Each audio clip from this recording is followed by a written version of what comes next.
আজ ছিল আমাদের বাড়িতে সত্যনারায়ণ পুজো, তাই সকাল থেকে স্নান টান করে বাবা মা লেগে পড়েছিল পুজোর জোগাড়ে। আর আমাদের বাড়িতে কিন্তু ছেলে মেয়ে সমান ভাগে কাজ করে। ছোটবেলা থেকে দাদুকেও দেখে আসছি, আর এখন বাবাকেও দেখছি মায়ের সাথে হাতে হাতে সাহায্য করে দিতে। আর এটাই তো স্বাভাবিক জিনিস, আমার মনে হয় প্রত্যেকটা বাড়িতেই এরকম হওয়াটা উচিত।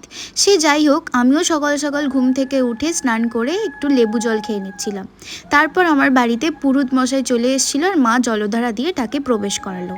পুজোর অনেকটা সময় অতিক্রম হয়ে যাওয়ার পর ঠাকুর মশাই তারপর শুরু করে দেয় আরতি। আর হ্যাঁ, একটা কথা তো বলতে ভুলেই গেছি, এই সত্যনারায়ণ পুজোটা দেওয়া আমার আর আমার হাজবেন্ড মনির জন্য। আমাদের দুজনের নামে আজকে এই সত্যনারায়ণ পুজোটা আয়োজন করা হয়েছিল। এদিকে আমার ঠাম্মিকে দেখছো, এতটা বয়স হয়ে গেছে তাও পুজোর কাজে অংশগ্রহণ করেছে। পুজো শেষ করার পর যেটা মেইন অ্যাট্রাকশন সেটা হচ্ছে সিংনি প্রসাদ। তারপর বাড়ি বাড়ি প্রসাদ বিতরণ করে আজকের পুজোটা এখানেই সমাপ্ত হলো। চলো।